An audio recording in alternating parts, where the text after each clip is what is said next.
تبوک کا موقع ہے، حضور علیہ السلام نے سب صحابہ سے فرمایا تیاری کر لو، جنگ پہ جانا ہے۔ اور مولا علی شیر خدا رضی اللہ تعالیٰ عنہ آپ سے فرمایا علی آپ نے مدینے میں رہنا ہے ہمارا نائب بن کر۔ مولا علی شیر خدا رضی اللہ تعالیٰ عنہ آپ نے جب یہ جملے سنے نبی رحمت صلی اللہ علیہ وآلہ وسلم کی بارگاہ میں عرض کی، سیدی یا رسول اللہ صلی اللہ علیہ وسلم میرے جیسا آپ عورتوں بچوں اور بوڑھوں میں چھوڑ کر کے جا رہے ہیں، علی تو میدان میں سجدہ ہے، علی تو میدان میں سجدہ ہے۔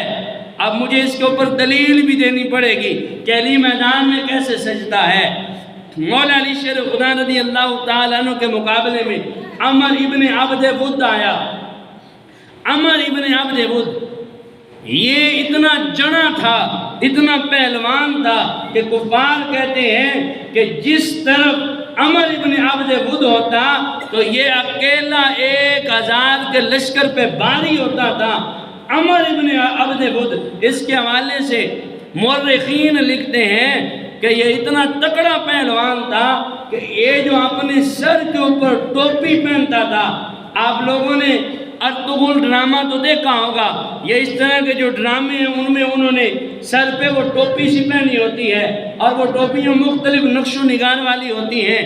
لکھنے والوں نے لکھا ہے کہ اس عمر ابن عبد ود کے سر پہ جو ٹوپی تھی اس کے اوپر پتھر کا ایک پھول بنا ہوا تھا، اس پھول کا وزن 40 کلو تھا۔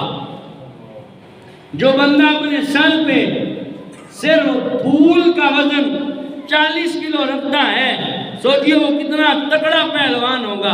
مولا علی شیر خدا رضی اللہ تعالیٰ عنہ آپ کے مقابلے میں آیا۔ مولا علی شیر خدا رضی اللہ تعالیٰ عنہ نے عمر ابن عبد ود کو دیکھا اور دیکھ کر کے فرمایا دین اسلام حق ہے، کلمہ پڑھ لے بچ جائے گا۔ اگر دین اسلام میں داخل نہیں ہوتا تو پھر اپنے آپ کو سرنڈر کر دو، اسلام تمہیں پروٹیکشن دے گا، حفاظت کرے گا تیری۔ یہ بھی نہیں کرنی پھر آپ جنگ کریں۔ بولیے بولیے بولیے۔ اتنا تکڑا پہلوان ہو اور جرت کے ساتھ ہمت کے ساتھ اس کے سامنے یوں للکارا جائے تو میں کہنا چاس نہیں آ جانی۔ کتنی جرت کے ساتھ مولا علی نے للکارا ہوگا اتنے بڑے پہلوان کو کہ جو اکیلا 1000 کے برابر اپنے آپ کو رکھتا ہے اور سمجھتا ہے۔ فرمایا اسلام حق ہے، کلمہ پڑھ لے بچ جائے گا۔ نہیں کلمہ پڑھنا چاہتا تو اپنے آپ کو سرنڈر کر دے، اسلام تجھے پروٹیکشن دے گا، حفاظت کرے گا تیری۔ یہ بھی نہیں کرتا پھر علی کے ساتھ جنگ کر۔ جب عمر ابن عبد ود نے یہ بات سنی نا تو چونک گیا، چونک کے کہتا ہے کہ علی جب سے میں نے اس نیلے آسمان کے تلے آنکھ کھولی ہے آج تک مجھے ایسے کسی نے نہیں للکارا، علی تو پہلے ہی جوان ہے، پہلے ہی جوان ہے جو مجھے اس انداز میں للکار رہا ہے۔ اور آگے کہتا ہے، اب اگلا جملہ سننے والا ہے، آگے کہتا ہے کہ علی تیرا باپ میرے جاننے والا ہے اور میں جاننے والوں کا حیا کرتا ہوں۔ سنیے مولا علی نے کیا جملہ ارشاد فرمایا۔ آپ نے فرمایا میں نہیں جانتا تو کسے جانتا ہے، میں تو بس ایک محمد کو جانتا ہوں، میں تو بس ایک محمد کو جانتا ہوں کہ جن کے لیے ہم اپنی جان دے بھی سکتے ہیں، کسی کی لے بھی سکتے ہیں۔ ہم تو بس ایک ہی ہستی کو جانتے ہیں، ایک ہی ذات کو جانتے ہیں، جن کے لیے اپنا آپ قربان کر بھی سکتے ہیں اور کسی کو قربان کر بھی سکتے ہیں۔ جناب رسول اللہ صلی اللہ علیہ وآلہ وسلم کے غلاموں عمر ابن عبد ود نے جب اتنی جرت دیکھی نا، اتنا حوصلہ دیکھا، اتنی بہادری دیکھی عمر ابن عبد ود کہتا ہے علی پھر ایسی بات ہے تو جنگ کا اصول یہ ہے، میں گھوڑے پہ ہوں، آپ پیدل ہیں، آپ کے پاس سواری کوئی نہیں، میں بھی نیچے اترتا ہوں، پھر جنگ کرتے ہیں۔ اصول یہ ہے کہ دونوں ایک ہی طرح کی پوزیشن میں ہوں۔ اور یار کافر بھی جنگ کے اصول جانتے تھے، پر ان یزیدیوں کو یہ بھی سمجھ نہ آئی کہ 6 ماہ کے بچے کے گلے پہ تیر نہیں مارے جاتے، اور جو بیمار ہو اس کے ہاتھ پاؤں کے اندر بیڑیاں نہیں ڈالی جاتی۔ ان یزیدیوں کو تو یہ بھی سمجھ نہ آئی۔ آپ جنگوں کی تاریخ پڑھ کے دیکھ لیں، مولا علی شیر خدا رضی اللہ تعالیٰ احد کے میدان کے اندر ہیں، جناب علی المرتضیٰ رضی اللہ تعالیٰ عنہ، آپ کافروں میں سے ایک کافر پر عین غالب آ گئے، آپ نے تلوار سونت لی، جب اسے ختم کرنا چاہتے تھے تو عین اسی وقت جب آپ نے ضرب مارنی تھی تلوار کے ساتھ، اس کی گردن اڑانی تھی، عین اسی وقت اس کا صدر کھل گیا۔ مولا علی واپس آ گئے، ساتھیوں نے پوچھا علی آپ تو اس پہ غالب آ گئے تھے، اس کو تلوار کے ساتھ ختم کرنا چاہتے تھے، لیکن واپس کیوں پلٹے؟ فرمایا اس کا صدر کھل گیا تھا، علی برہنہ شخص کے اوپر وار نہیں کرتا۔ حضور نبی رحمت صلی اللہ تعالیٰ علیہ وآلہ وسلم احد کا میدان ہے، آپ نے ارشاد فرمایا کون ہے جو میری اس تلوار کا حق ادا کرے؟ حضرت سیدنا ابو دجانہ رضی اللہ تعالیٰ عنہ حضور کی بارگاہ میں حاضر ہوئے، عرض کی سیدی یا رسول اللہ صلی اللہ علیہ وسلم اس تلوار کا حق کیا ہے؟ نبی رحمت صلی اللہ علیہ وآلہ وسلم نے فرمایا کہ یہ تلوار اس کا حق یہ ہے کہ یہ دشمن کے اوپر چلتی چلتی ٹوٹ جائے۔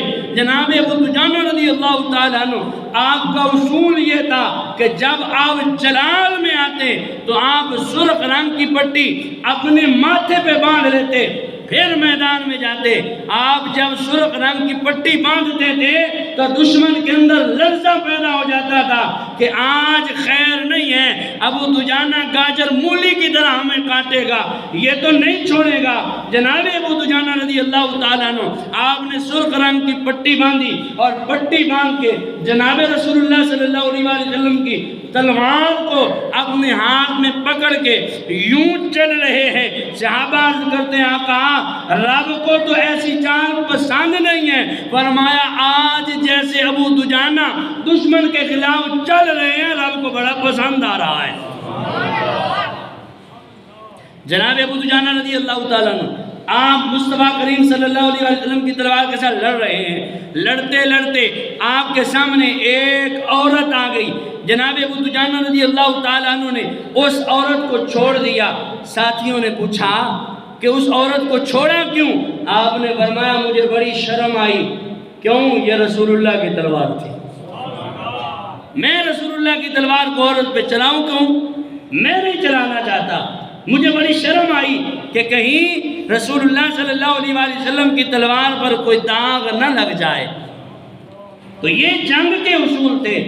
عرض یہ کر رہا تھا جناب مولا علی شیر خدا رضی اللہ تعالیٰ عنہ عمر ابن عبد ود کے مقابلے میں تھے۔ اس نے کہا میں گھوڑے پہ سوار ہوں، نیچے اترتا ہوں پھر جنگ کرتے ہیں۔ جناب علی المرتضیٰ رضی اللہ تعالیٰ عنہ آپ اس کے مد مقابل ہیں۔ اب اصول یہ ہوتا تھا کہ پہلے ایک شخص وار کرتا تھا، دوسرا اسے برداشت کرتا تھا، پھر دوسرا وار کرتا دوسرے کے اوپر۔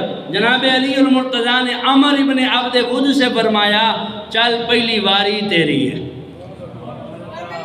کر لے اپنی زور آزمائی، دکھا دے اپنی بہادری کے جوہر، کتنا بہادر ہے تو۔ اس نے پوری طاقت کے ساتھ آپ کے اوپر جب ضرب چلائی نا، وار کیا، آپ نے ڈال کے ساتھ اسے روکا، روکنے کے ساتھ ہی آپ نے اپنی ذوالفقار حیدری اٹھا کے جب اسے ماری، اس کا سر چرا، سینہ چرا، اور وہ تلوار زمین میں پیوست ہو گئی۔ کافروں کی صف کے اندر اس طرح کا حال بن گیا کہ جیسے بھیڑیاں بھیڑ بکریوں کے اندر گھس جائے تو وہ باغم باغ بھاگتی ہیں کہ اب خیر نہیں ہے، ایسے کافر دم دبا کے بھاگ گئے، نکلے وہاں سے کہ اب مولا علی ہمیں نہیں چھوڑے گا۔ عمر ابن عبد ود جیسے بندے کو علی نے نہیں چھوڑا تو ہم کس باپ کے مولی ہیں؟ یہ ہے شان مولا علی شیر خدا رضی اللہ تعالیٰ عنہ کی، یہ عظمت ہے مولا علی شیر خدا رضی اللہ تعالیٰ عنہ کی۔